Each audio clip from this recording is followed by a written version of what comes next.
Komisiyo y'igihugu yo gusezerera no gusubiza mu buzima busanzwe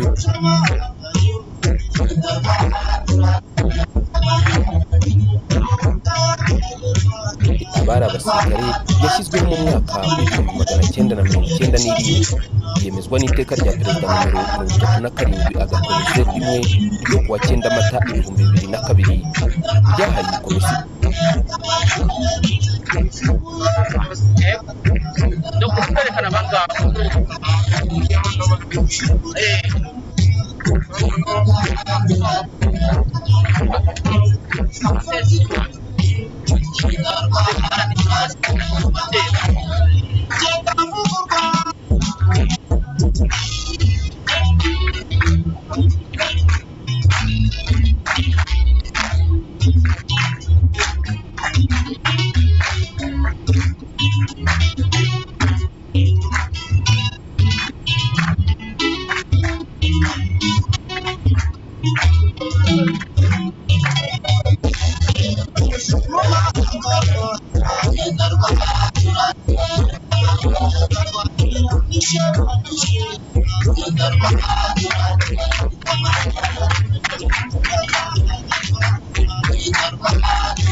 Okay, okay. Tujye dukurikirana kuri gatwite.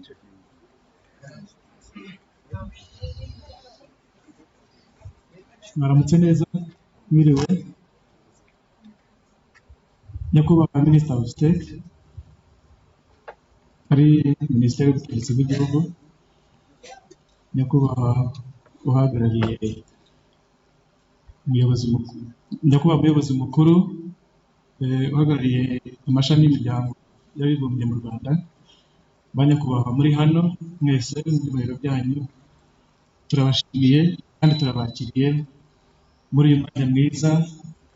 Turi hano mu gikorwa cy'ingirakamaro, igikorwa cyiza kudufasha gushimira ndetse no kwakira abagenerwabikorwa bacu, ndetse no kubagezaho ibyo igihugu cyabateguriye mu rwego rwo kugira ngo barusheho gufatanya n'abandi banyarwanda mu iterambere ry'igihugu. Munyemerere rero mu rwego rwo gutangira uyu muhango tubagezeho gahunda turi bugendereho uyu mwanya kugira ngo buri muntu abe yitegura mu gihe cye uko gikwiriye. Twatangiye dususurutsa abashyitsi ndetse n'abasangwa nyuma yo kuhagera k'umushyitsi mukuru,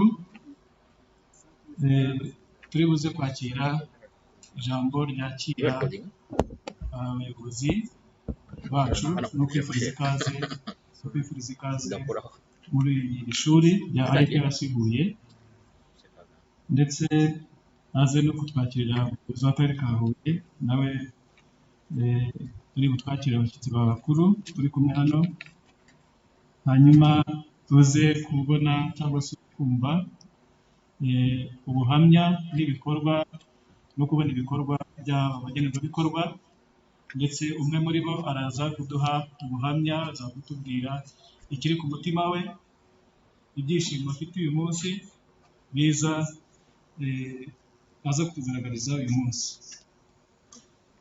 Nyuma yaho turaza kumva ijambo, ahangaha turisegura twagize impindukaho gatoya, turaza kwakira umuyobozi mukuru w'amashami ya UN mu Rwanda, tuze kwakira umuyobozi wa komisiyo yo gusezerera no gusubiza mu buzima busanzwe abana b'abasirikare, ari nawe ari budutumirire umuyobozi mukuru kugira ngo aduhe cyangwa se atubwire ijambo nyamukuru ry'uyu munsi. Nyuma yaho turaza kugira n'akanya ko kujya gushyikiriza umwe mu bagenerwabikorwa bacu inzu bubakiwe mu karere ka Gisagara, ni hano hafi mu minota nk'icumi. Hanyuma iyo nzu nashyikirizwa haraza kubaho noneho umuhango wo kwiyakira kugira ngo igikorwa tube tugisoreje aho ngaho. Nyakubahwa rero umushyitsi mukuru, tudatinze twagira ngo dutumire umuyobozi w'ishuri rya IPRC kugira ngo atugeze ijambo ry'ikaze.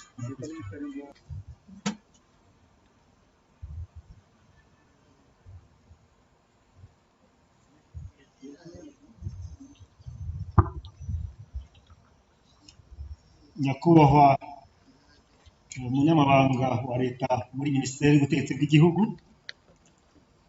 nyakubahwa uhagarariye UN agencies in Rwanda, nyakubahwa guverineri w'intara yacu y'Amajyepfo, nyakubahwa umuyobozi uyobora RDRC, nyakubahwa meya w'akarere kacu ka Huye, nyakubahwa umuyobozi w'ingabo mu ntara y'Amajyepfo, banyakubahwa mutandukanye mwese mwaje kwifatanya natwe muri uyu muhango, munyemerere mbaye ikaze muri iki kigo cya IPRC Huye.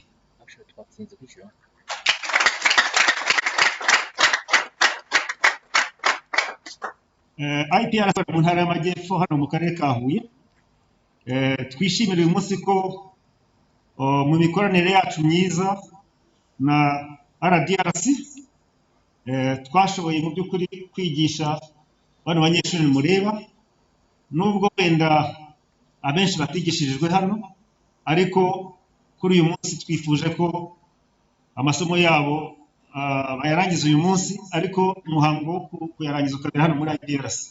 Nayo mpamvu mvuga ko harimo abatarigiye hano. Wenda ndagenda babwiraho bikeya mu byo baba barakoze. Mu by'ukuri abanyeshuri twigishije hano ni 23 bize ibijyanye no gusudira.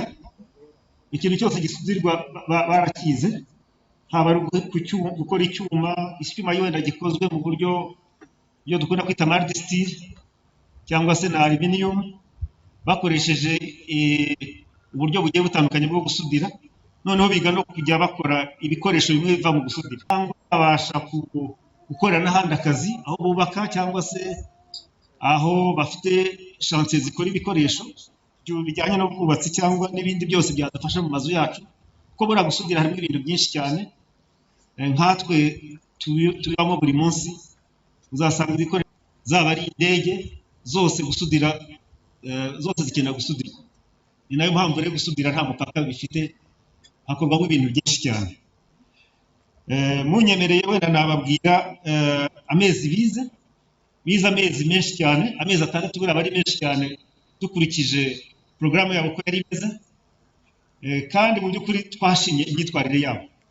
Iyo twigisha twe nk'ishuri ntabwo twigisha gusa gukora ibyo tumwigishije, ahubwo tumwigisha no kwitwara neza mu buzima, kugira ngo bya bindi yize abihuze na ya myitwarire, ari byo bimuha kuba yabasha kugira icyo yimarira mu buzima.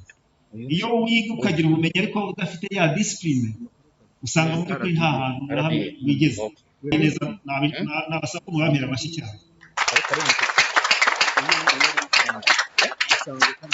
Ni ikintu gikomeye cyane ko iyo tubona urubyiruko rw'iki gihe ruriga ariko ukabona hari ibirucika, ariko abanyeshuri twigishije hano muri iki gice cy'abo twakuye muri RDRC mu by'ukuri bitwaye neza, bigaragara ko mpamya ko no mu buzima busanzwe bazasha gukora imirimo yabo neza. Ndashimira cyane none amashuri yafatanije natwe mu kwigisha, ariyo ngiye kubabwira. Ni amashuri 9.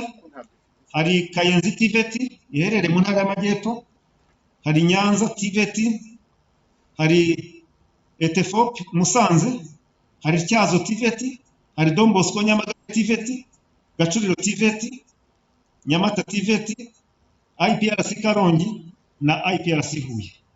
Ayo niyo mashuri yafatanije na RDRC mu kwigisha abanyeshuri. Nashima cyane ubufatanye bwa RDRC. Nanone twafatanije neza buri munsi cyangwa se igihe cyose bashaka amakuru ku banyeshuri babo barayabonaga. Ikindi mbashimira abana dusuraga kenshi kugira ngo barebe ko abana bitwara neza cyangwa se abanyeshuri bitwara neza. Ijambo abana kubera kenshi iyo umuntu umwigisha wese waba umufata ko ari mutoya, cyane cyane ko byinshi bashima ubwo bufatanye. Nanashima cyane ko si rimwe dukoranye, twari dusanzwe tunakorana, ariko noneho ku mugaragaro bigaragara neza ko ubufatanye bwacu bugeze ahantu hashimishije. Ndumva nashimira n'abafatanyabikorwa bagiye batandukanye nk'akarere ka Huye n'intara y'Amajyepfo bagerageje kwigisha, kandi inama batugiraga twarazubahirije ku buryo uyu munsi duhamya ko nta munyeshuri wigeze ugaragarwaho na COVID igihe cyose yigaga hano. Nkaba rero mbashimira cyane.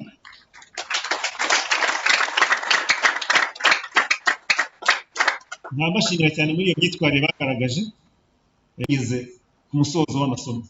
Nkabashimiye. Munyemerere nsoze nsaba nanone kongera gufatanya igihe cyose muzadukenera nka Rwanda Polytechnic, IPRC Huye cyangwa se amashuri y'imyuga n'ubumenyingiro atari hano, yuko twiteguye gufatanya, kuko inshingano zacu ni ukwigisha, kandi umunyarwanda wese uje niyo aba ari umunyamahanga. Murakoze.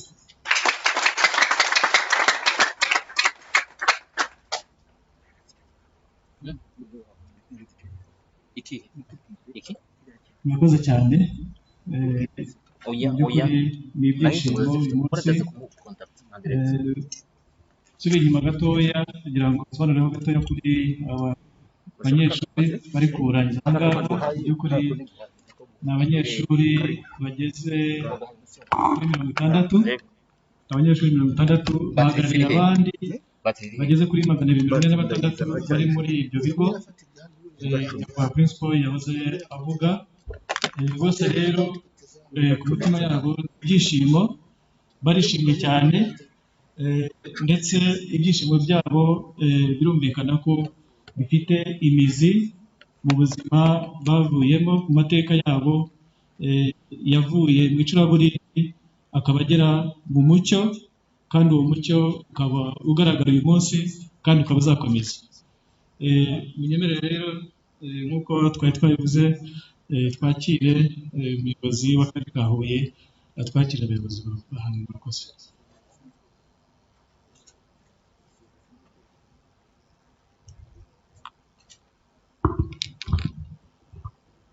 Nyakubahwa Minister of State, UN Resident Coordinator, Nyakubahwa Guverineri w'Intara y'Amajyepfo, Chairperson RDRC, abahagarariye inzego z'umutekano, umuyobozi w'iri shuri rya IPRC Huye, abagenerwabikorwa mwaduteranirije hano, nagira ngo ntangire mbasuhuza kandi mbifuriza ikaze mu karere ka Huye, by'umwihariko kuri uyu munsi ufite amateka mu gihugu cyacu wo gukunda igihugu.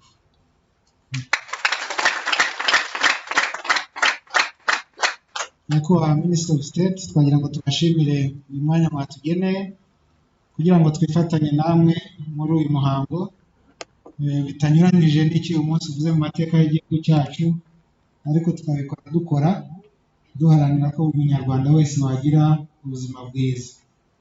Ndashimira kuri uyu munsi abagenerwabikorwa uburyo bakurikiranye amasomo yabo. Uyu munsi tukaba tugezaho kugira ngo turi buze guhindura n'ijambo, ntabwo bakiri abagenerwabikorwa ahubwo babaye ku mugaragaro abafatanyabikorwa mu iterambere ryo kubaka iki gihugu cyacu. Nagira ngo nabo mumfashe tubashimire. Nagira ngo mfate uyu mwanya ngira ngo nshimire abafatanyabikorwa bose bagize uruhare kugira ngo uyu munsi tubashe kuwugeraho, ari RDC, UNDP, UN Women, abayobozi batandukanye b'amashuri yigisha ubumenyingiro batubwiye uyu munsi, kandi murebe no kubicuza kubizeza ko ubuyobozi bw'uturere abagenerwabikorwa bagiye kuba abafatanyabikorwa mukomokamo cyangwa mutuyemo, tubizeza ubufatanye no kuzakomeza kubaba hafi kugira ngo imyuga myize mubashe kuyishyira mu bikorwa, bibashe kubateza imbere, guteza imbere imiryango yanyu ndetse no guteza imbere igihugu cyacu. Nagira ngo mbashimire cyane. Namwe cyubahiro mwese uyu munsi mwatugenere, mbifurize ikaze mu karere ka Huye, kuza kugubwa neza ndetse no kuryoherwa n'ibirori twateguriye uyu munsi. Murakoze cyane, Imana ibahe umugisha.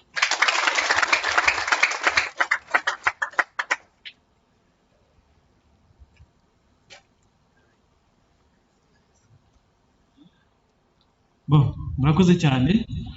Mu by'ukuri ni ibyishimo, nahoze mbivuga ko uyu munsi ari ibyishimo twaje gusangira n'aba bafatanyabikorwa nk'uko nyakubahwa yarabivuze.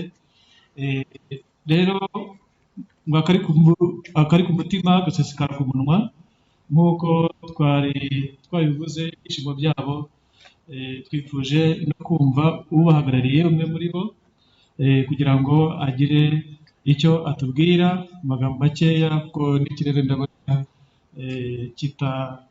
kitagaragara neza, cyangwa se dushobora kuza guhura n'ibindi bihe. Nkaba musaba rero ko yaza akatubwira akiri ku mutima ahagarariye abandi. Murakoze.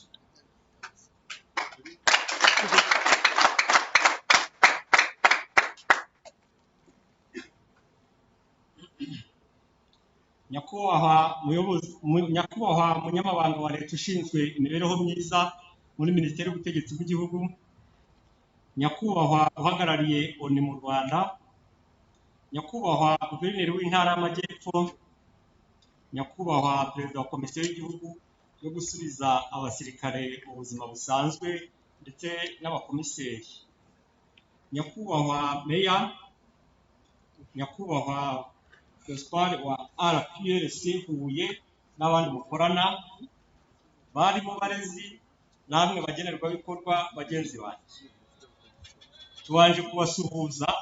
Mugire amahoro, ubumwe n'iterambere byo nkingi y'iterambere muri byose. Izina ryanjye Barushimana Moise n'irya bagenzi banjye twaherewe amasomo mu bigo 9 by'imyuga, aribyo Don Bosco TVET Nyamagabe, Kayenzi TVET Nyanza, TVET Etefope Musanze, Gacuriro TVET, IPS Karongi, Cyazo TVET, Nyamata TVET na RPS Huye, ari nayo uyu muhango uri kuberamo. Tubanje kubasuhuza kandi tugashimira leta y'ubumwe bw'abanyarwanda yadufashije kwakirwa no gusubizwa mu buzima busanzwe nyuma y'igihe kirekire twari tumaze mu buhungiro mu bihugu by'amahanga. Ubu turi mu gihugu cyacu, tubanye neza nabo twasanze, nta vangura iryo ari ryo ryose, nk'uko bamwe mu bari mu buhungiro imyumvire yabo ibemeza ko mu Rwanda hari ivangura na munyangire. Twebwe abasubijwe mu buzima busanzwe tunejejwe cyane no kuba bari hanze bavuga ko nta munyarwanda winyagambura aho ari. Turashimira leta y'u Rwanda, leta y'ubumwe yo yatwakiriye ikadukura mu gahinda n'ubwigunge twaterwaga no kuba hanze y'igihugu, tuba mu mitwe yitwaje intwaro aho yahungabanyaga umutekano w'Abanyarwanda n'igihugu muri rusange.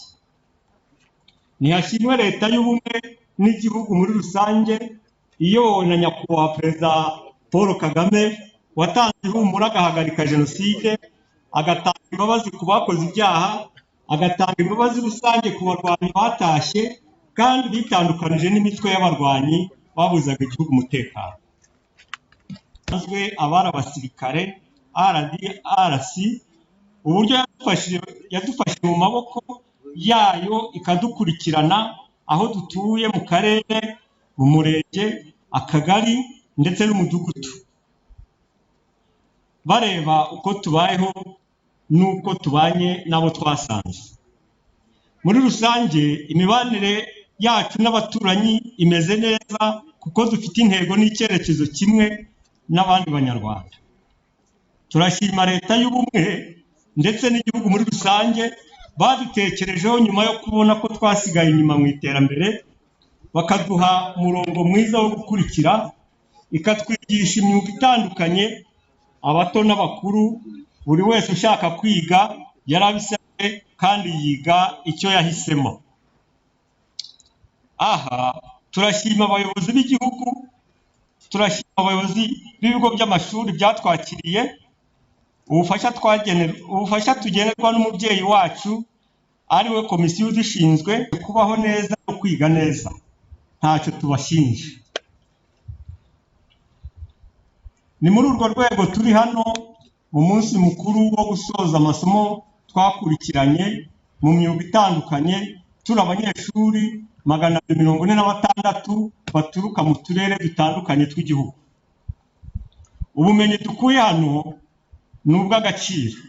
Ubu tuzi gukora devi, gusudira no kwihangira umurimo ku buryo tuzashobora gushakisha no guhanga akazi hirya no hino. Kandi kubera ko abashyize hamwe nta kibananira, tuzashinga amashyirahamwe ajyanye n'ibigo n'ibyo twahuguwemo, ndetse uko ubushobozi buzagenda buboneka tuzashinga na koperative. Ibikoresho mwaduhaye bizadufasha. Urugero, nkanjye nize gusudira, imashini ya angle grinder na hand shield. Igikoresho cyo kwikingira uri gusudira ni ingenzi kuri twe kuko tugiye gukora kandi dutekereza neza aho tuzakura ibindi bijyanye nabyo kugira ngo tuzahagarare dushikamye. Dufite icyizere cyo kwishakamo ibikoresho bikwiye mu kazi k'imyuga twize, dore ko ibikoresho tubura bifite agaciro kanini ngo dutangire umwuga. Tugomba kwigirira icyizere cyo kwiteza imbere, akarere n'igihugu, mu gihe dushimira leta y'ubumwe yo yagize uruhare mu kudutekerezaho ifatanije na komisiyo yo gusubiza mu buzima busanzwe abari abasirikare, bakadushakira inkunga kuko ubufasha baduhaye ubwo twari tugeze aho dutuye twakiriwe neza n'abandi banyarwanda. Ubu turi abanyarwanda nk'abandi, dutanga mituweli, twizigama mu matsinda, turi muri ejo heza, tugana ibigo by'imari kandi dufatanya n'abandi mu nzego z'ubuyobozi. Tuzaharanira kwiteza imbere duhereye ku bumenyi twahawe, duteze imbere abaturanyi, akarere n'igihugu, twibumbira hamwe. Tubijeje ko amahirwe twagize yo kwiga imyuga tuzayabyaza umusaruro ushimishije. Turashimira abayobozi mu nzego zitandukanye z'igihugu baje kwifatanya natwe uyu munsi. Turashima abayobozi b'ibigo twizemo badufashije mu buzima bwa buri munsi tukabasha kwiga. Dukomezemo, ubu tukaba tugiye gufatanya n'abandi banyarwanda mu bikorwa by'iterambere no guhangana nabo ku isoko ry'umurimo. Turangiye tubashimira mwese, mukomeze kugira ishya n'ihirwe mu rwatubyaye. Harakabaho leta y'ubumwe, harakabaho abanyarwanda. Murakoze, mugire ibihe byiza. Moise arakoze cyane, dusangije kuri ibi byishimo biri ku mutima we. mu mwanya bagenzi be, kandi ibyishimo bye birumvikana kuko biranagaragara, kandi ibyo tubona aha ngaha ni ikimenyetso cy'intambwe yatewe n'icyizere cy'ejo hazaza habo ndetse n'ejo hazaza h'igihugu cyacu, kuko muri bo harimo urubyiruko ndetse harimo n'abakuze. Mu by'ukuri mvuzeho gatoya kuri aba bafatanyabikorwa, mumbabarire yewe maze kumva neza ko ari abafatanyabikorwa batakiri abagenerwabikorwa, kuko tugiye gufatanya iterambere ry'igihugu. Rero muri bo harimo abagore cyangwa se abakobwa bose bateraniye hamwe. Muri abo ngabo 246 dufitemo 102. Urumva ko ari hafi 50% y'abafatanyabikorwa bose cyangwa se abanyeshuri bize muri iyo myuga, nk'uko bahagarariye abandi bize mu mashuri cyangwa se mu bigo by'imyuga bize mu duce dutandukanye tw'iki gihugu.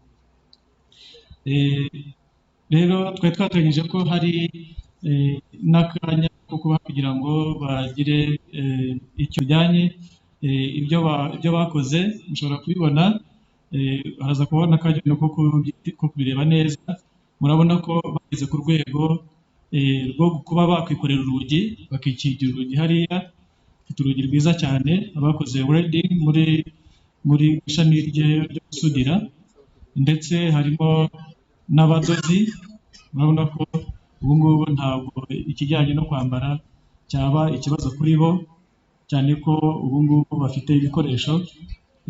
Umunsi bazaba batashye bazaba bafite ubushobozi bwo kugira akamaro aho batuye, ndetse n'izigaragara zibereye imiryango yabo. Rero tudatinze, turagira ngo twakire nyakubahwa Chairperson, umuyobozi mukuru wa RDRC, atwakirire umuyobozi w'amashami ya UN mu Rwanda, atugezeho ijambo. Murakoze. Karibu nyakubahwa Chairperson.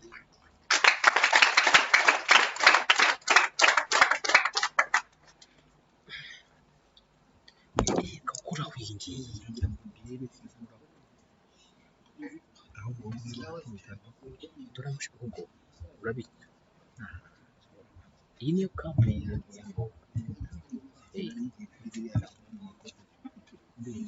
nkagohe. Your Excellency, the UN Resident Coordinator, dear partners, Oya, abafatanyabikorwa amuharire nani? n'abandi Amuharire bagenzi Moses. bacu bafatanye hano, mwaramutseho.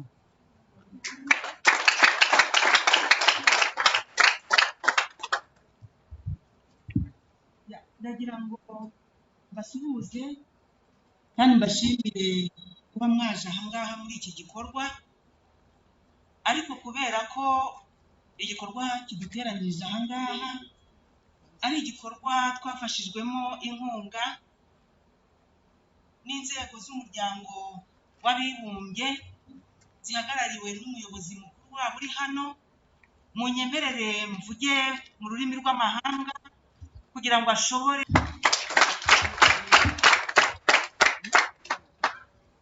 My Minister and guest of honor, Your Excellency, the UN Resident Coordinator, representing one UN family in Rwanda, the Governor of Southern Province, mayors and women, the Ministry of Defense, the Ministry of Finance and Economic Planning, MINALOC, the Ministry of Gender and Family Promotion, UNHCR, and other valuable partners, all protocol observed. Ladies and gentlemen, good morning. Oh, it's afternoon. Thank you so much for joining us today as we celebrate the graduation of 246 ex-combatants affiliated to ex-FDLR group, and having graced this event with your presence. despite your busy schedule. This shows how much you are determined to be part of us as we strive to build peace and rebuild our country, which was severely affected by the 1994 genocide against the Tutsi.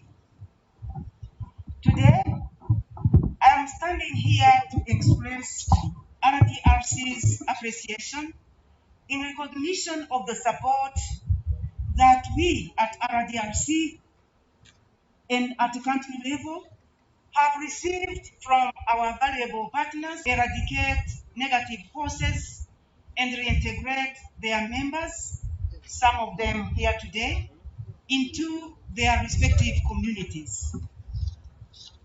Honorable Minister of State, Your Excellency, the UN Resident Coordinator, dear partners, with humility and due respect to you all, may I request that you grant me permission to take a few minutes and talk about the background of today's event. Why are we here today? Today, 1st October 2021, is a graduation day for 246 ex-FDLR members and their dependents who have been supported to pursue technical and vocational training through the project Support to the Reintegration of Ex-FDLR Combatants and Dependent repatriated to Rwanda from the DRC. Today, we will also remit houses to 5 disabled ex-combatants belonging to Phase 65, and one house, as announced by the MC, is located nearby. The project I talked about was launched in January 2020 and was to be implemented for a period of 18 months. Brought hardships that affected the implementation of the project, and I sincerely thank our partners who resolved to grant us an extension for another 3 months period. The beneficiaries of that project are mainly ex-combatants of the FDLR and their dependents who were forcefully repatriated from the DRC. They were based in Equator, Walikale, Walungu, Kisangani, and Kanyabayonga. In November 2018, they were forcefully repatriated. They were forcefully repatriated against the manipulative wish of their extremist commanders, including perpetrators of the 1919 genocide against the Tutsis. That caseload had stayed in those camps for 4 years, unwilling to repatriate voluntarily to Rwanda, despite assurances from the government of Rwanda, regional leaders, and the international community in general. In its communique of 8 October 2018, the 9th high-level meeting of the Regional Oversight Mechanism of the Peace, Security and Cooperation Framework for the DRC and the region condemned the continued activities of negative forces in the region, including the FDLR group. In April and May 2018, the follow-up mechanism team visited the camps and conveyed to the combatant and dependent the decision of the Regional Oversight Mechanism of the Peace, Security and Cooperation Framework for the DRC and the region, which include the heads of state and government of countries of the Great Lakes region, to proceed with their repatriation, including dependents, without preconditions not later than 20th October 2018. As a result, from 19 to 27 November 2018, a DRC government-led repatriation process of FDIT, a total of 1,635 persons including 554 ex-combatants, of whom 1 woman, 249 women, and 832 children were repatriated.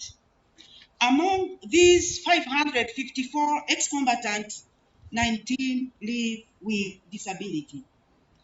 Also, ex-FDLR members who had been detained in various prisons across the DRC were reportedly incorporated within this group for repatriation.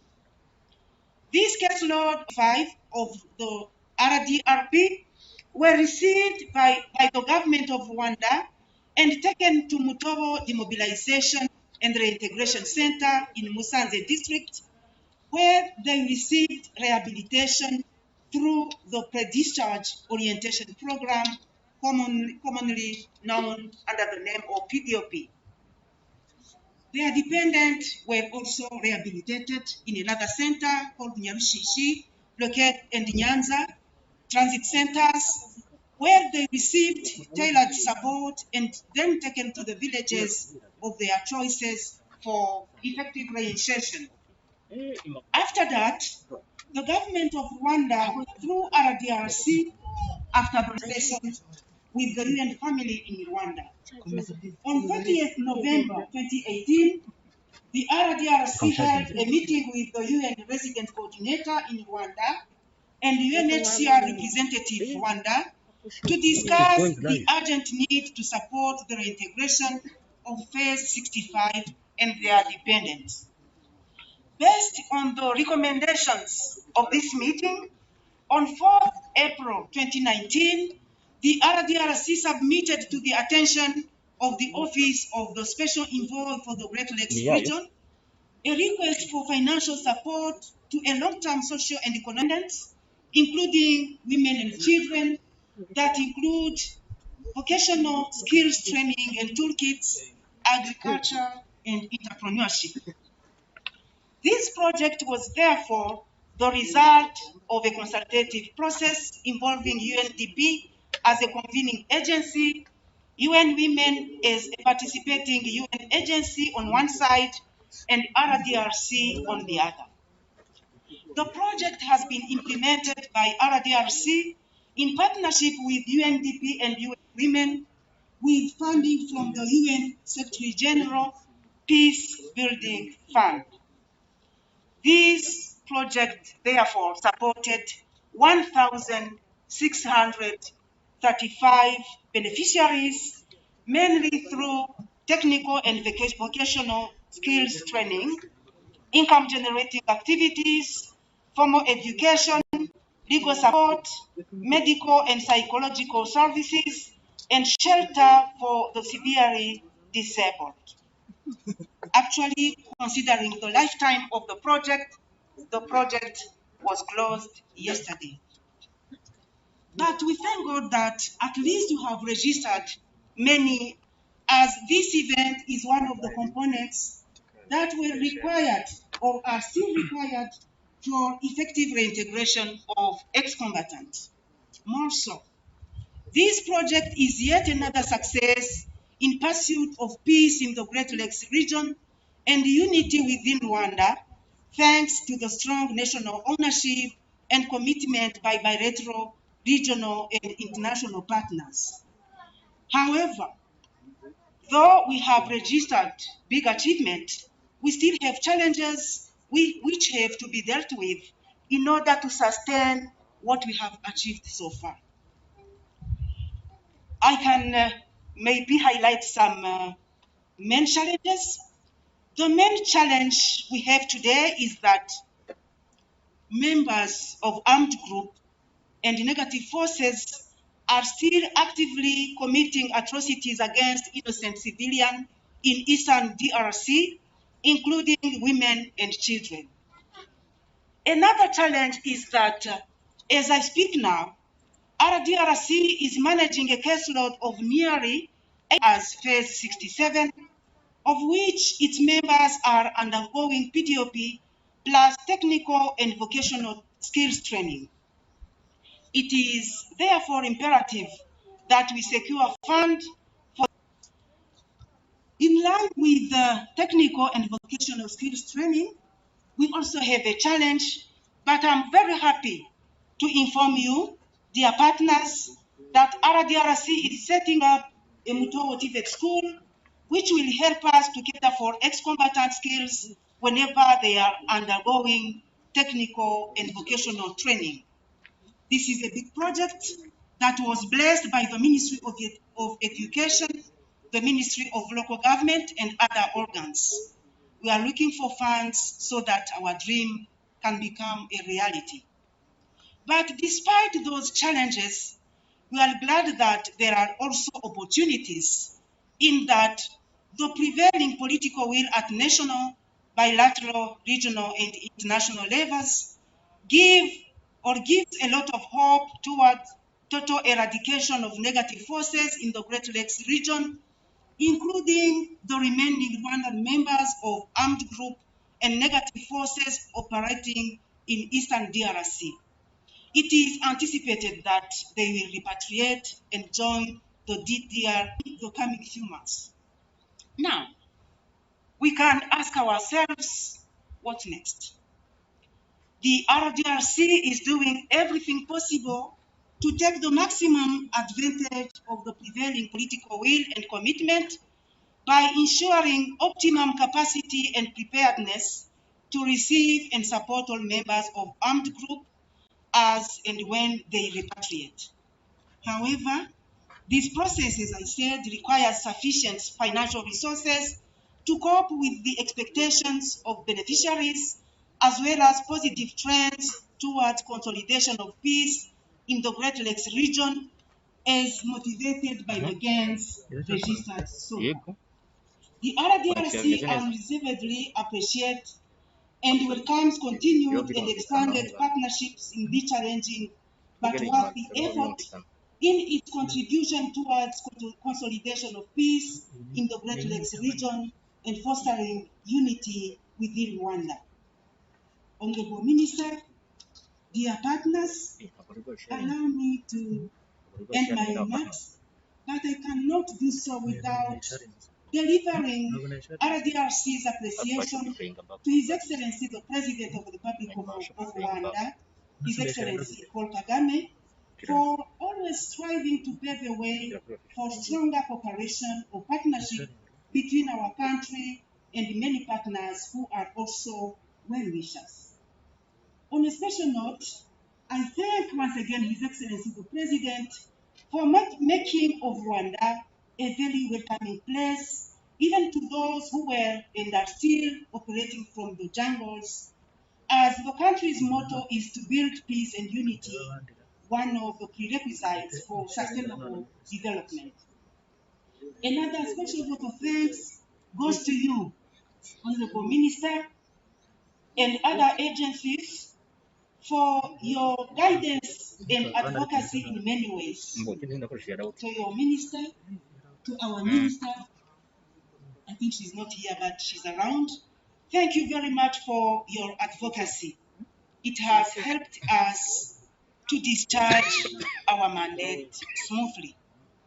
And to our distinguished partners, the UN family, ministries, and other agencies, I really can't find words to express my gratitude to you.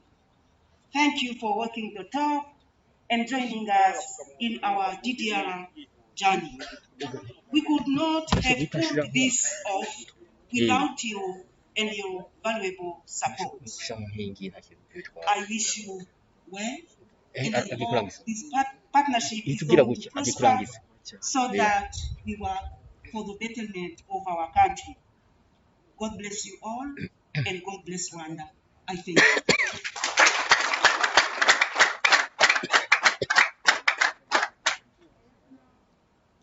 This opportunity and call upon the UN resident coordinator to deliver his remarks. inshingano zo gushyira mu bikorwa porogaramu y'igihugu yo gusezerera no gusubiza mu buzima busanzwe abari abasirikare. Icyo gihe komisiyo yatangiye imirimo yo gusezerera no gusubiza mu buzima busanzwe. Nyakubahwa Minister of State of Minister Local Government, Nyakubaba, Chairperson of Rwanda Democratization Reintegration Commission, Nyakubaba, Governor of Southern Province, Nyakubaba, Mayor of Huye, Nyakubaba, Principal of the IPRC, Nyakubaba, representative of the security organs and defense, dear colleague from One UN family, representative of United Nations Development Program, UNDP, UN Women, and more importantly, dear students graduating today, because it's your day. Midway, nowadays, I think I could have just done of the RDRC. It's only adding something, but she has said everything and she has walked the talk. I also could skip my statement after two things.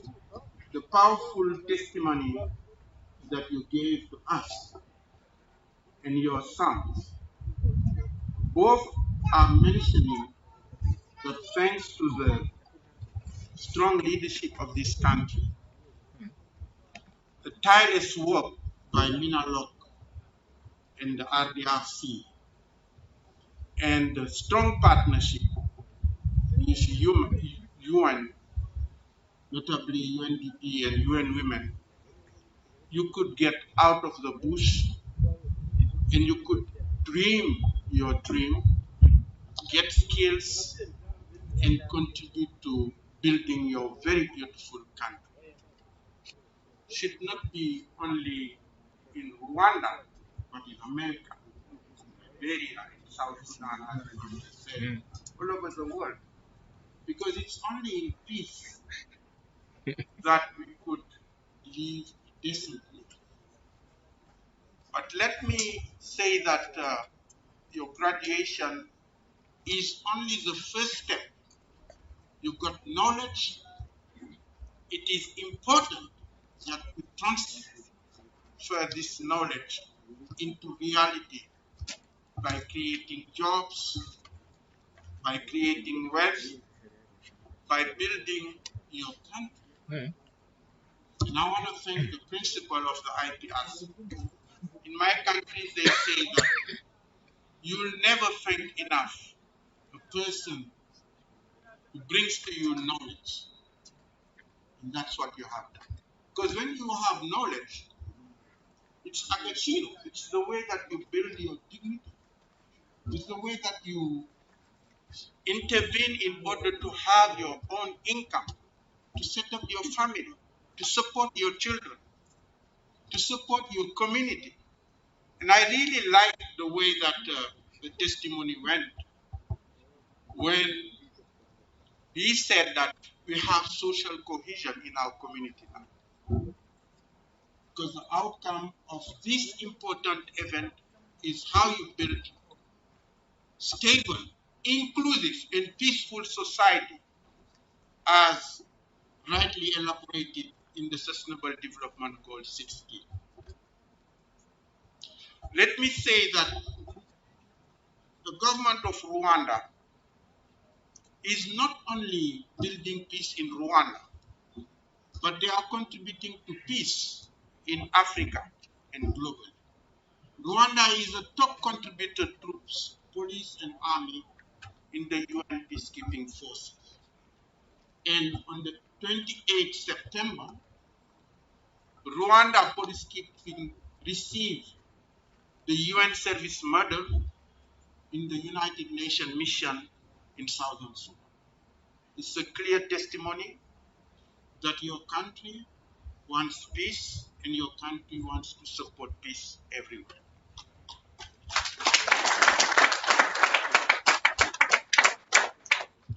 Let me also highlight that this project tackled various areas. I want to add just two or three things on what the chairperson has so eloquently described. One is this project supported 66 cooperatives with technical and financial support. It's a way to contribute to building wealth. It supported also 5 households of people with disabilities in Shem, as well as 1,127 people having access to insurance for health. And as you know, this is very important in this very challenging time of COVID-19. Principal, thank you also. You mentioned that there was no case reported because of the strong measures against COVID-19 taken in your IPR. Thank you very much.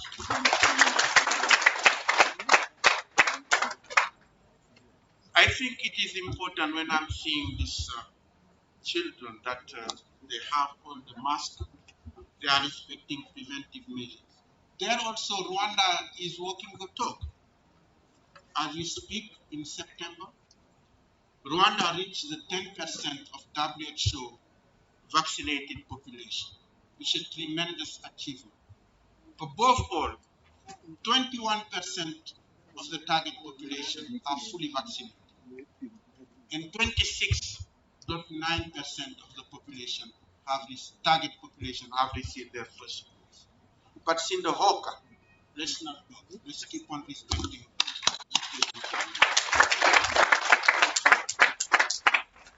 Let me also thank UNDP, who partnered with RDRC, MINALOC, Ministry of Defense, Ministry of Economy and Finance. Because UNDP was involved in the first phase, 1997-2001, where they supported the demobilization and reintegration of 18,000 soldiers from the Rwanda Patriotic Army. And they continue to walk the talk by supporting social transformation and inclusion in this country. UN Women also has a good tradition on gender equality, supporting gender-responsive budget, gender-responsive policies and strategies. But above all, supporting Rwanda in elaborating and implementing a plan of action around the UN Resolution 1325 on women in peace and reconciliation. This is a tremendous achievement, and we will continue as UN to support your important endeavor, Madam Chair, and also support the children here. But as I mentioned to you, only a start in your journey. One day, the leader said to me that give me the quality of your youth, and I tell you the future of your country. And then I have to see this committed, passionate, well-skilled women and girls, men and boys here in Rwanda. I'm very confident that the present and the future of this country is bright, upright. And genocide against the brightness of building a country that is inclusive and offers opportunities for everyone. Don't take it for granted. You are the ambassadors of peace now. Amahoro. That's what your role is. You will show to people in the bush that Rwanda is great. You need to come to be reintegrated, to be given the opportunities to contribute to your country. That's a message you need to carry. And that's why this project is so important in this country.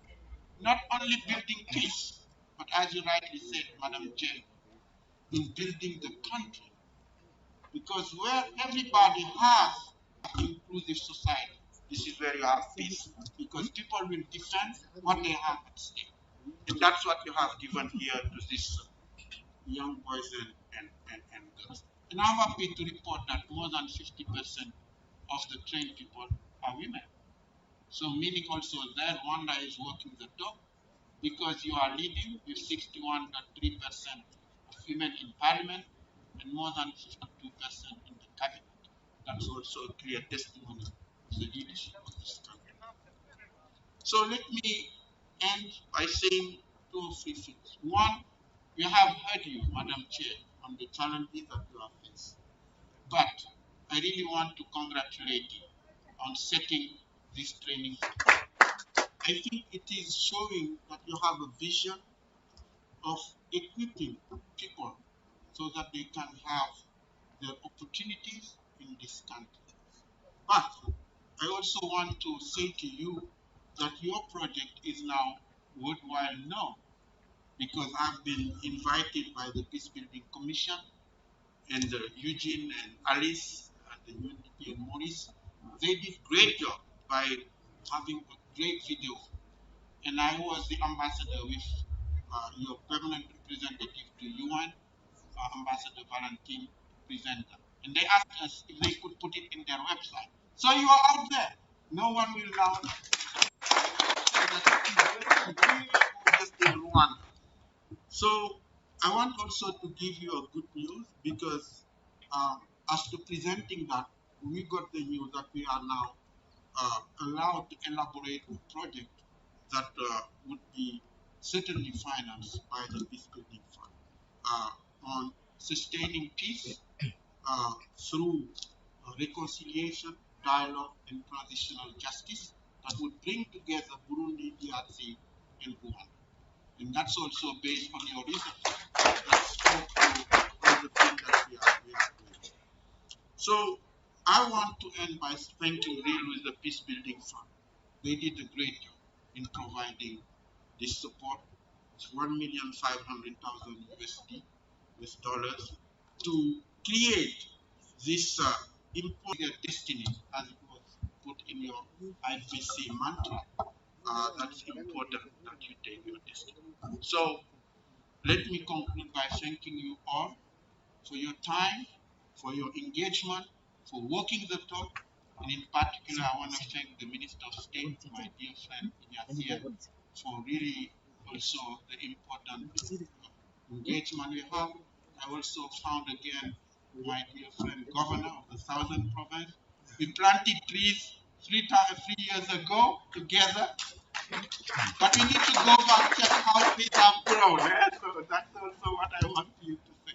And of course, Madam Chair, you have been a wonderful host, an excellent partner, and I'm sure together we'll continue to do more achievement for young people, for your country, for our continent, and for the world. This is what the Sustainable Development Goals are about, to build a better future for everyone, everywhere. And this project, for sure, will be counted in milestone in achieving the SDGs in Rwanda. Thank you so much. Wish you all the best. Thank you.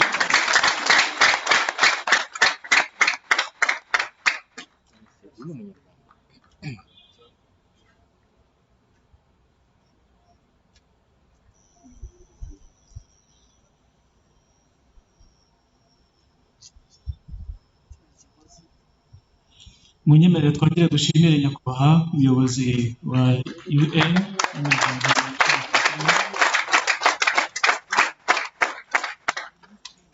ndumva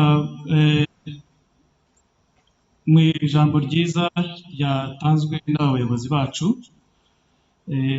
reka wenda ngaruke gatoya mu ijambo ry'umuyobozi mukuru w'amashami ya UN akorera mu Rwanda kugira ngo bumve icyo yabwiye. Icya mbere abanje gushimira ni ibikorwa byakozwe ndetse anabamenyesha mwebwe mwabashije gusoza aya mashuri cyangwa se aya masomo, arababwira ati iyi ni intambwe ya mbere itewe iba bageza ku iterambere ryanyu. Arongera ati rero iyi ntambwe rero ni nako gaciro kanyu binyuze mu bumenyi mwahawe bizatuma murusha kugeraho ku ntego zanyu mwiyemeje kandi bigateza n'imbere igihugu. Yashimye cyane uburyo mwatahutse mukabana neza n'abo mwasanze, mukabana amahoro n'abaturanyi mwasanze cyangwa se muturanye nabo, ndetse ashimira igihugu cyacu uburyo gikomeje kubaka amahoro haba muri iki gihugu ndetse no mu karere. Yagarutse ku nkunga zitandukanye mwahawe ziyongera kuri iyi ngiyi ya TVET y'ubumenyingiro, ndetse yanashimye ku mbaraga ubuyobozi bw'iri shuri mu by'ukuri bwatanze mu rwego rwo kwirinda icyorezo cya COVID-19, kuko hariho ubuzima bufite ubu bushingiye. Bitabaye ibyo twari kuba dufite abarwayi, ntabwo twari kuba turi hano uyu munsi. Ndetse yanashimye muri rusange n'igihugu bikaba bigaragara ko aho ruri ari heza, abanyarwanda bakaba bishimiye ko cyarwanyijwe. Yashimiye abafatanyabikorwa barimo UNDP yagize uruhare guhera mu ntangiriro. Yavuze ko mu by'ukuri yatangiye kera, ntabwo ari ubugugu kubasubiza mu buzima busanzwe, ndetse anashimira na UN muri urwo rwego. Anashimira na politiki nziza y'igihugu igamije kubaka amahoro mu gihugu ndetse no mu karere muri rusange. Yagarutse kuri urwo ruhare rero igihugu cyacu cyagize. Murabizi ko tugira ruri mu bihugu bya mbere bifite umubare munini w'ingabo ndetse na polisi bagarura amahoro mu bice bitandukanye by'isi. Yagarutse kuri uyu mubare wanyu, cyane cyane abagore n'abakobwa, bigaragara ko bafite umubare ugeze kuri 50%. Ashima ko babyitabiriye, ati mukomereze aho ngaho. Ikindi yagarutse ku buryo ibikorwa by'uyu mushinga ubu ngubu bizwi n'isi yose, kubera yuko habayeho umwanya wo gutembera ndetse kugera ku bagenerwabikorwa bamwe aho batuye, bagerageza kubona ibikorwa bagezeho, iterambere bagezeho ugereranyije n'ubuzima batashye bafite. Ndetse aravuga ati ubu ngubu isi yose irabazi, umushinga irawuzi, izi intambwe ndetse n'ibikorwa by'ingirakamaro by'umushinga bagezeho. Yashoje rero agaragaza ko n'ubundi UNPPF ni ikigega cya UN kigamije kubaka amahoro, izakomeza gutera inkunga ibikorwa nk'ibi ngibi bigamije kubaka amahoro haba mu Rwanda ndetse no mu karere duherereyemo. Ndetse anashimira muri rusange ibikorwa byiza bigerwaho muri urwo rwego. Nyakubahwa Chairperson, bagira ngo mutwakirire umushyitsi mukuru kugira ngo atugezeho ijambo ry'umunsi. Murakoze cyane.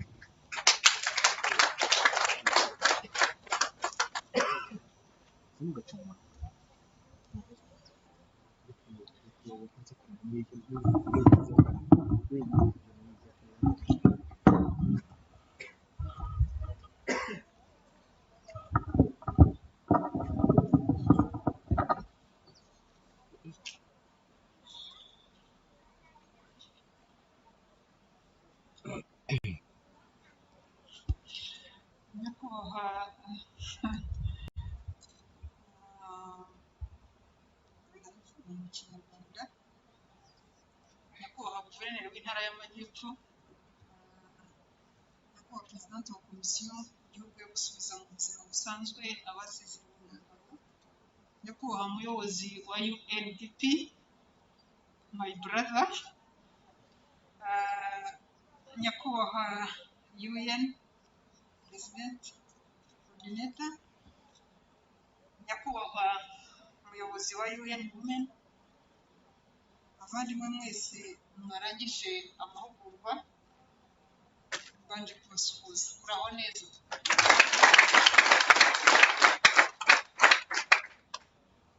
Ndagira ngo mumfashe tubikuye ku mutima dushimire ubuyobozi bukuru bw'igihugu cyacu.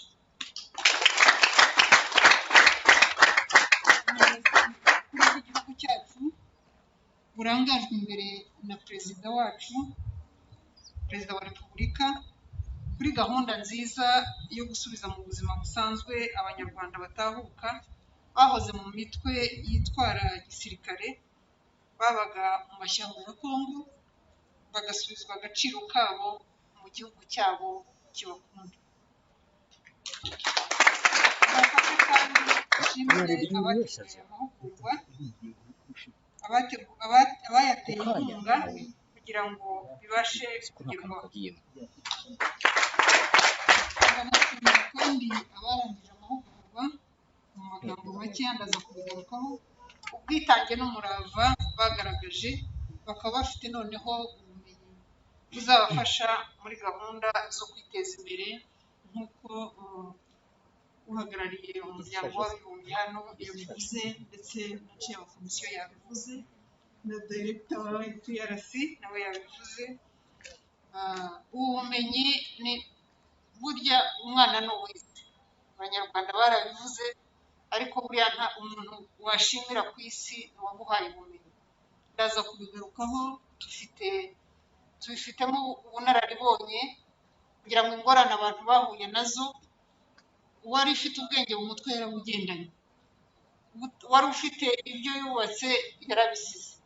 Bivuze rero ko ubumenyi ari ikintu gikomeye cyane, ufungura imiryango, ugafungura amadirishya, ugafungura inzira zose zishoboka kugira ngo umuntu abeho ari umuntu ufite agaciro. By'umwihariko ndashimira abafatanyabikorwa bafashije RDRC gushyira mu bikorwa iyi gahunda yo kwigisha imyuga abasubijwe mu buzima busanzwe, aribo UNDP, UN Women na Peace Building Fund. UN ntabwo ari ubwa mbere ntitubashimira kuri iki gikorwa gusa. UN twarabanye mu gihe gikomeye, mwatangiye kera, urugendo turarugendana, uyu munsi ibyo tugezeho twarabifatanyije, murabo gushimira. Abanyakubahwa muteraniye hano, kwigisha imyuga abahoze mu mitwe yitwara gisirikare nka FDLR n'indi mitwe itandukanye, ni gahunda leta y'u Rwanda yiyemeje igamije guha ubumenyi abanyarwanda baba bamaze igihe mu mashyamba ya Kongo, kugira ngo nibasubira aho bakomoka mu mirenge yabo bazabashe kwiteza imbere nk'abandi banyarwanda.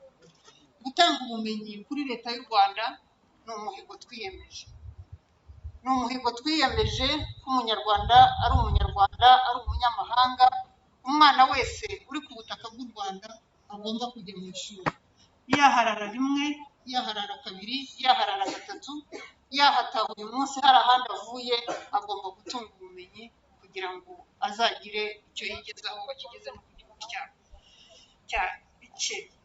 Ibi ariko bibanzirizwa n'ubushake leta ifite bwo gukangurira abanyarwanda bakiba mu mashyamba y'ubuhunzi, ahanini baba bafashwe bugwate na bamwe mu basize bakoze jenoside yakorewe abatutsi, gutaha mu gihugu cyabo bagafatanya n'abandi kucyubaka.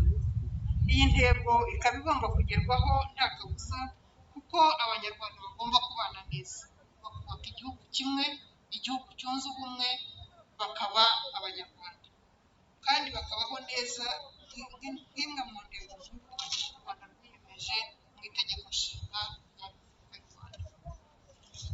Nagira ngo mbwire abashoje amasomo rero gukoresha neza ubumenyi bahawe, bashyira mu bikorwa ibyo bigishijwe mu mirimo itandukanye, ariko babikora ku rugero rwo hejuru, gukora ibintu byisumbuye bikoze neza kandi bihambaye. Kubikora rero ku rugero rwo hejuru bakarushaho basanze, kuko ibyo bize biteye imbere kurusha ibyo bize mu minsi ishize. Ibi rero nta kabuza ko nimubikurikiza n'amahirwe yanyu mukanateza imbere igihugu cyababyaye.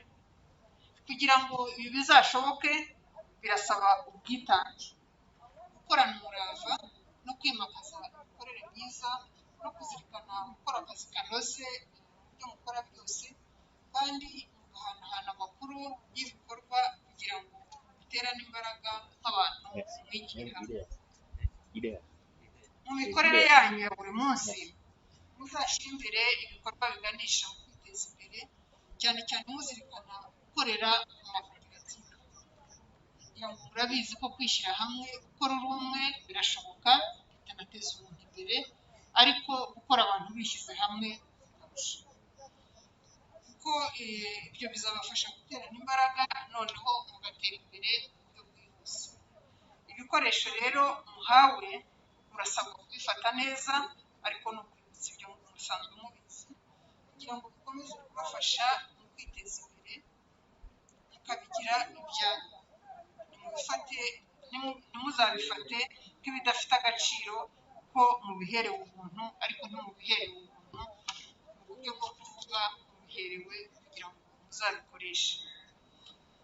Guverinoma y'u Rwanda binyujije muri komisiyo yo gusubiza mu buzima busanzwe abari bavuye ku rugerero, izakomeza kubaka no kwita ku bagenerwabikorwa aribo babaye abafatanyabikorwa uyu munsi, binyuze mu mahugurwa nk'aya dushoje uyu munsi. Kimwe mu bizatuma ubukene buranuka burundu harimo kubaka ubushobozi bw'abakiri mu bukene n'abafite ibyago byinshi byo kuba bakena bitewe na birandiga zitandukanye ziba baratinze kuza, bose basanze hari aho abandi bageze. Intego yacu rero ni uko ubukene bukabije tuburandurana n'imizi, kandi tumaze kubona ko bishoboka. Kubera iki bishoboka? Kubera yuko abanyarwanda ari abakozi. Abanyarwanda ni abakozi, mvuga nanjye niwe wenda umukozi bukeya, ariko abanyarwanda ni abanyamurava. Abanyarwanda ni abantu bazi icyo bashaka kandi barahaguruka bakagiharanira. Rero turagira ngo bibashimire. Abasaba abayobozi b'inzego zegereye abaturage, narahari, meya nawe arahari, n'abandi bayobozi badufasha muri aka kazi, aho mugiye gukurikirana ko ubumenyi muvanye aha ngaha bukoreshejwe neza, bityo muba abaturage b'intangarugero aho mugiye. Uruhare rwanyu ariko rurakenewe kugira ngo namwe mwegere ubuyobozi, bagishe inama, musabe inama aho zikenewe, ariko namwe mubagire inama mu byo muzi.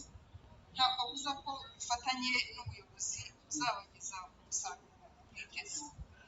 Ndasaba kandi ubuyobozi bwa komisiyo gukurikirana ko abagenerwabikorwa batujwe hirya no hino, kuko binjizwa muri gahunda zikorerwa abaturage, kugira ngo batazakomeza kumva ko ari komisiyo yabafasha gusa, ahubwo biyumve nk'abaturage bafite uruhare mu iterambere ryabo. Hari ubufasha buba buhari bwakunganira uwo ari we wese wagira ikibazo cyo gusubira inyuma, ariko ikigamijwe ni ugufasha abanyarwanda kwifasha, kuko abanyarwanda bakunda kwigira, ntabwo bakunda icyo ubahereza, bifuza ko bafasha bo bakizamura. Soza ndagira ngo nongere nshimire byimazeyo buri wese wagize uruhare kugira ngo amasomo yahabwaga abanyeshuri agende neza, kandi ndasaba ko twakomeza kwirinda. Ntabwo narangiza ntongeye gushimira mwebwe mwemeye gutaha mu gihugu cyanyu, buriya nabyo ni ubutwari. Hari umuntu wabifata akagira ngo ni ibintu biba byoroshye, ariko amahanga benshi twabayemo igihe kinini cyangwa gitoya, turabizi ko kugira ngo umuntu agire ibyo yigobotora, byaba byiza se cyangwa byaba bibi, ntabwo biba byoroshye. Ubwo butwari rero mwagize bwo kuza mu gihugu cyanyu kugira ngo mushireho amatafari, iki gihugu twagihuriyemo, Imana ihadushyize muri ubwo buryo, ndagira ngo rero mbashimire ubwo butwari mwagize, ariko nanone mbasabe mushishikarize bagenzi banyu bari hariya nabo bajye baza. Ni ukuri nta heza nk'iwanyu, tubyanga tubyemera, dukena dukira, dukora cyane, wenda ntitunaruhuke na gatoya, ariko buriya nta heza nk'iwanyu. Mubabwire rero ko imiryango ifunguye, amadirishya arafunguye, u Rwanda ni urwabo, u Rwanda ni urwacu, u Rwanda ni urwa twese, kandi turarukunda. Ndabashimiye, mukomereze.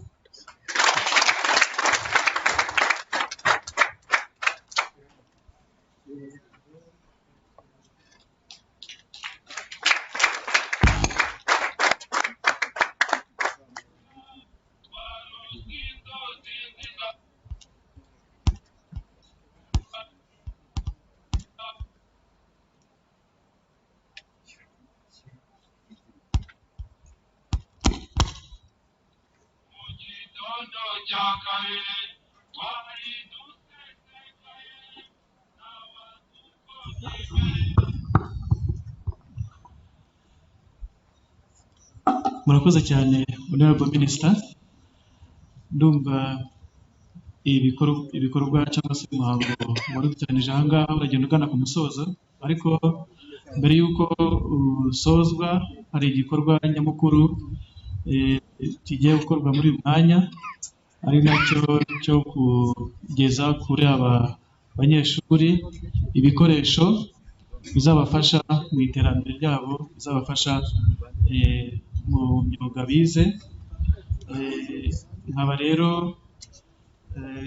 tugiye kubasaba nyakubahwa abayobozi muri hano kugira ngo mudufashe kugeza ibi bikoresho ziturukitsi kuri aba banyeshuri basoje amashuri uyu munsi.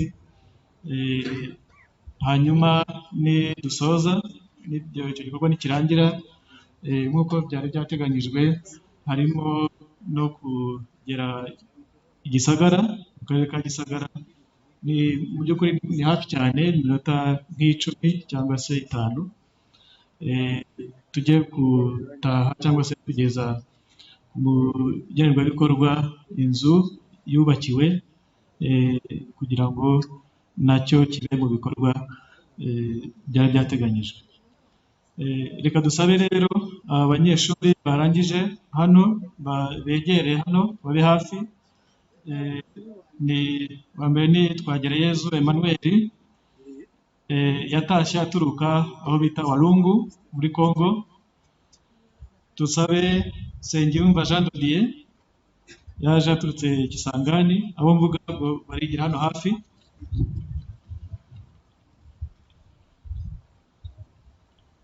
Abo mvuze bigaga mekanike, hari abigaga na tailoring cyangwa se ubudozi. Harimo Nikuze Dativa, nawe yaje aturuka Walungu, ndetse na Furaha Esperance yaje aturuka Warikare. Hanyuma turaza gusoza n'abanyeshuri bize welding cyangwa se gusudira, imirimo ijyanye no gusudira, bari buhagararirwe na uzaba akiriho Bena, yaje yatashye aturuka Kisangani, ndetse na Turatsinze Emmanuel, we yaje yatashye aturuka begera abandi. Mu rwego rwo gukomeza kwirinda icyorezo cya COVID-19, gushyikiriza ibikoresho abanyeshuri, mu by'ukuri turasaba abafotora kuza kuba bari hamwe.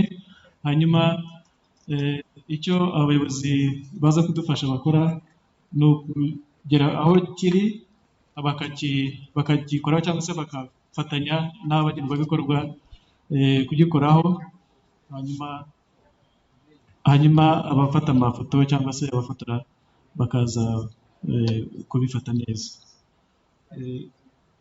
Turagira ngo dusabe rero nyakubahwa Minisita kugira ngo mudufashe gushyikiriza toolkit Twagirayezu Emmanuel. Twagirayezu Emmanuel aregera imbere agere kuri ibyo bikoresho.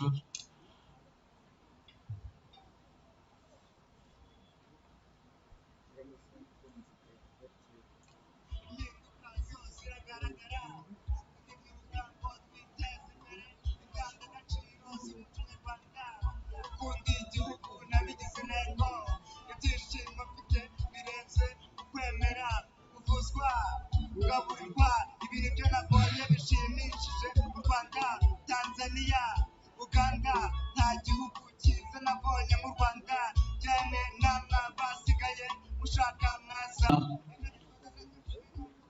Nyakubahwa UN Resident Coordinator kugira ngo nabashyikirize ibikoresho mu ngenerwabikorwa. Your Excellency, please.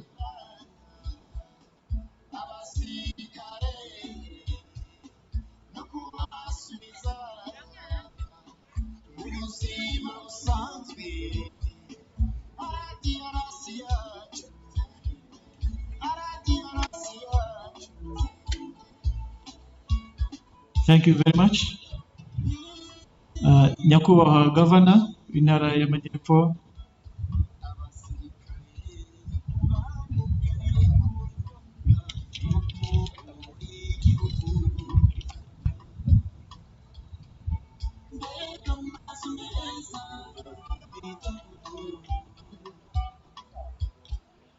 murakoze cyane. Nyakubahwa Perezida wa Komisiyo, Nyakubahwa Chairperson wa RDC,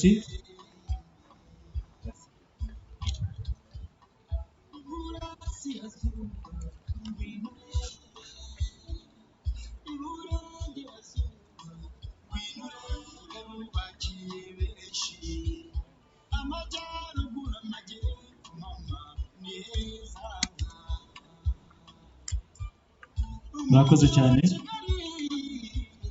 Nyakubahwa Meya w'Akarere ka Huye,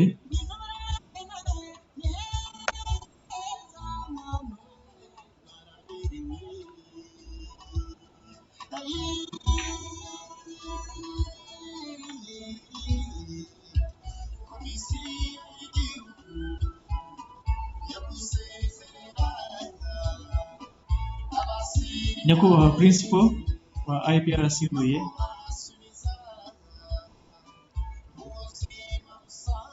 bageze ibikoresho kuri Uratsinze Emmanuel. Thank you.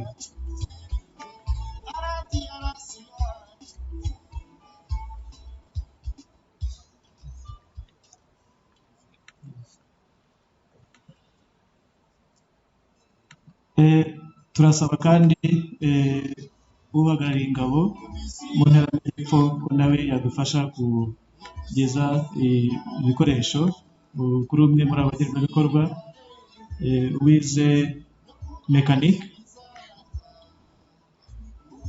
umwe mu bize mekanike.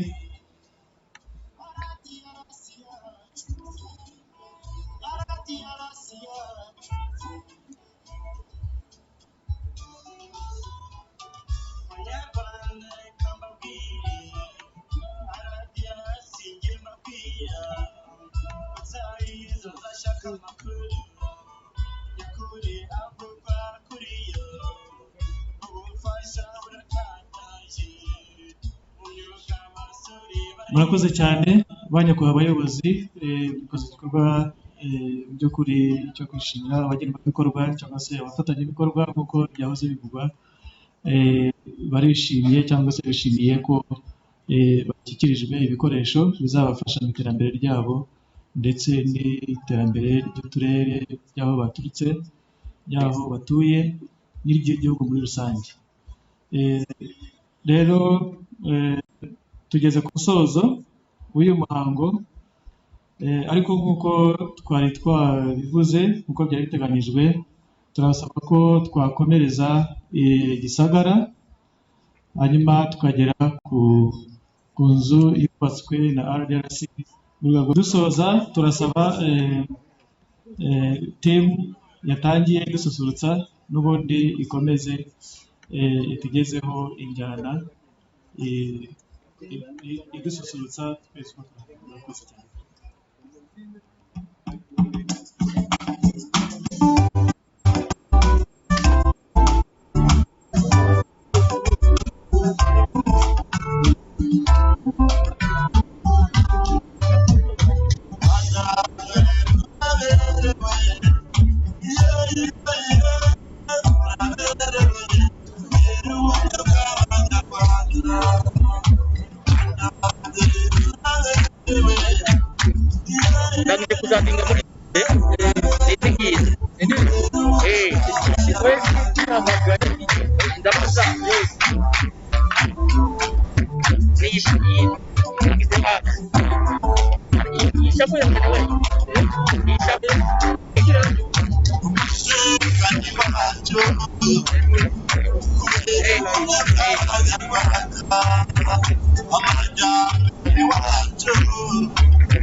N'uwinunganire n'abawe mutaherukana